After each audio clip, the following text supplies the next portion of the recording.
സങ്കീർത്തനം 55. ദൈവമേ, എൻ്റെ പ്രാർത്ഥന ശ്രദ്ധിക്കണമേ, എൻ്റെ യാചനയ്ക്ക് മറഞ്ഞിരിക്കരുതേ. എനിക്ക് ചെവി തന്ന് ഉത്തരമരുളണമേ.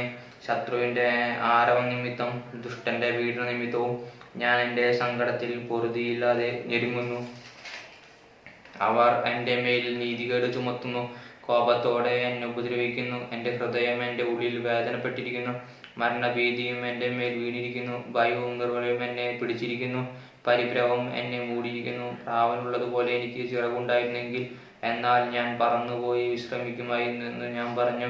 അതെ, ഞാൻ ദൂരത്ത് സഞ്ചരിച്ച് മരുഭൂമിയിൽ പാർക്കുമായിരുന്നു. കൊടുങ്കാറ്റിൽ നിന്ന് പെരുങ്കാറ്റിൽ നിന്നും ബന്ധപ്പെട്ട് ഞാനൊരു സങ്കേതത്തിലേക്ക് ഓടിപ്പോകുമായിരുന്നു. കർത്താവെ, സംഹരിച്ച് അവരുടെ നാവുകളെ ചിന്തിക്കളയണമേ. ഞാൻ നഗരത്തിൽ അതിക്രമവും കലഹവും കണ്ടിരിക്കുന്നു. രാവും പകലും അവർ അതിൻ്റെ മതിലുകളിന്മേൽ ചുറ്റി സഞ്ചരിക്കുന്നു. നീതികേടും കഷ്ടവും അതിന്മേൽ അകത്തുണ്ട്. ദുഷ്ടത അതിൻ്റെ നടുവിലുണ്ട്. ചതിവും വഞ്ചനയും അതിൻ്റെ വീഥികളെ വിട്ടുമാറുന്നതുമില്ല. എന്നെ നിന്ദിച്ചത് ഒരു ശത്രുവല്ലേ? അങ്ങനെയെങ്കിൽ ഞാൻ സഹിക്കുമായിരുന്നു.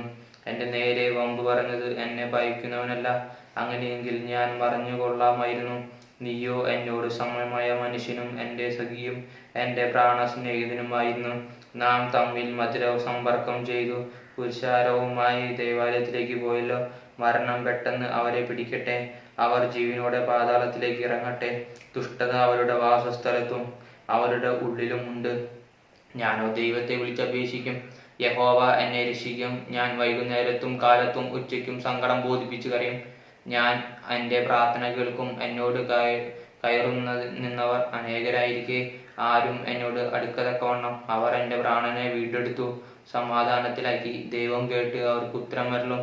പുരാതനമേ, സിംഹാസനസ്ഥനായവൻ തന്നെ, അവർക്ക് മനസാന്തരമില്ല. അവർ ദൈവത്തെ ഭയപ്പെട്ടതുമില്ല. തന്നോട് സമാധാനമായിരിക്കുന്നവരെ കയ്യേറ്റം ചെയ്തു. തൻ്റെ സഖ്യത അവൻ ലംഘിച്ചുമിരിക്കുന്നു. അവൻ്റെ വായ് വെണ്ണ പോലെ മൃദുവായത്, ഹൃദയത്തിലോ യുദ്ധമത്രേ. അവൻ്റെ വാക്കുകൾ എണ്ണയേക്കാളും മയമുള്ളവ, എങ്കിലും അവ ഊരിയ വാളുകളായിരുന്നു. നിന്റെ ഭാരം യഹോവയുടെ മേൽ വെച്ചുകൊള്ളുക, അവൻ നിന്നെ പുലർത്തും. നീതിമാൻ കുലുങ്ങി പോകുവാൻ അവൻ ഒരു നാളും സമ്മതിക്കുകയില്ല. ദൈവമേ, നീ അവരെ നാശത്തിൻ്റെ കുഴിയിലേക്ക് ഇറക്കും. രക്തവും പ്രിയവും വഞ്ചനയും ഉള്ളവർ ആയുസ്സിൻ്റെ പകുതിയോളം ജീവിക്കുകയില്ല. ഞാനോ നിന്നിൽ ആശ്രയിക്കും. ആമേൻ.